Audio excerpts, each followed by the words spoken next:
They called it the Skybreaker. A weapon so old that its origin was shrouded not just in time, but in myth. It hovered above the ruins of Kael'thara, an ancient world left in sterile silence by the collapse of a civilization that had once ruled the heavens. For 10,000 years it had floated in orbit, unmoved, untouched, a black obelisk the size of a mountain, humming with dormant power. Empires rose and fell beneath its shadow, and all tried to unlock it. All failed. Not even the self-proclaimed gods of the Elisari pantheon, beings who bent suns to their will, could so much as scratch it. To them, it was a monument to futility. A tomb of forgotten greatness. And then she arrived. Lena Ward. Earthborn. 24. A junior xenoanthropologist from the Terran Institute of Precursor Studies. She had no royal blood, no war medals, no divine birthright.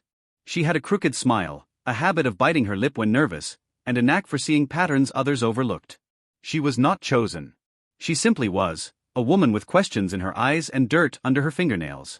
No one expected her to matter. She had come to Kael'thara as part of a delegation, a routine archaeological mission under tight military supervision. The Skybreaker had recently destabilized, emitting pulses of radiation that warped gravitational fields across nearby star systems. This wasn't just a relic anymore, it was a potential doomsday device. The United Galactic Concord wanted answers. Dozens of specialists were called in. Lena was a tag-along, an extra seat filled by lottery among junior researchers. The orbiting site was heavily fortified. No living being had ever made contact with the Skybreaker and lived. When drones approached, they melted mid-flight.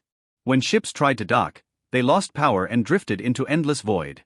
And yet, Lena watched the patterns, how the pulses changed with time, how the magnetic fields formed spirals that echoed fractal language structures. It spoke.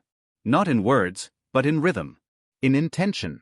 It's not broken, she whispered on the third day. It's waiting.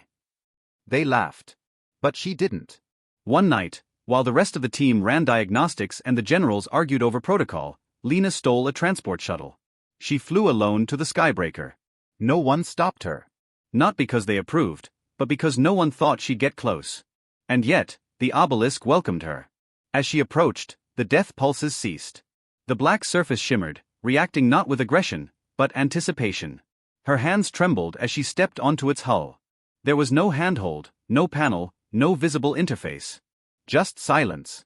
So she did the one thing no god, no general, no scientist ever had. She touched it.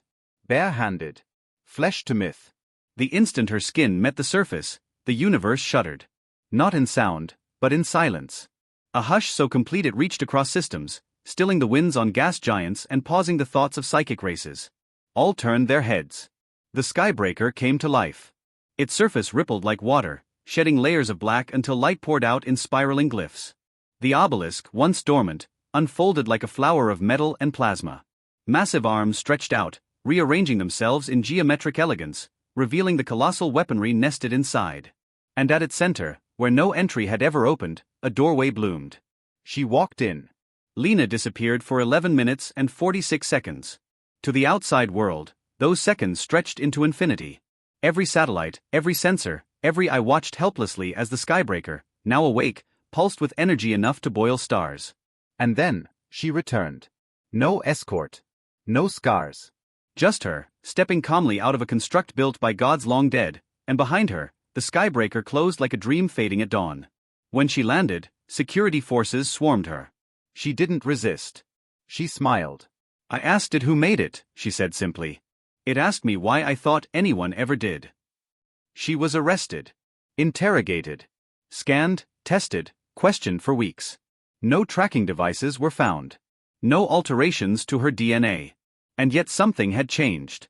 Lena didn't just know things, she felt them. Languages she'd never studied poured from her mouth. She predicted cosmic events with instinctual ease. She spoke of civilizations no one had yet discovered. The galaxy didn't know what to do with her. So it did what empires always do, it tried to control her. The Elisari demanded she be handed over for divine evaluation. The Trinari Technarchs offered 1,000 ships for her custody. Even the Terran Council, her own people, quietly pressured her into staying on Earth for her protection. But Lena had other plans. She disappeared. Some say she merged with the Skybreaker. Others say she walked into a wormhole without flinching. But messages started appearing across the galaxy, encoded in pulses, dreams, even growth rings of sentient trees. Her voice. She began teaching. She didn't command fleets or lead armies. She whispered ideas into the minds of the forgotten. She unlocked the memories of dead machines. She awoke the next generation of ancient weapons, constructs buried beneath moons, trapped inside planets, hidden by time and fear. And they obeyed her. One by one, they emerged. Ships the size of continents. Sentient storms. Crystalline minds older than matter. And all of them bowed. The balance of power crumbled. The gods panicked. Their palaces shattered as the Skybreaker aligned with others like it. The old order, empires, religions, trade federations, collapsed under the weight of a truth too heavy to deny. The ancients hadn't left their weapons to destroy. They had left them to be chosen. And only one had been. The girl with no pedigree. The scientist with dirt under her nails. Lena Ward. Now, entire civilizations look to the sky and whisper her name with awe and terror. Not because she conquered them, but because she could have, and chose not to. She is not a queen. Not a god. She is a question that unravels every answer. Why her? Why not the powerful? Why not the divine?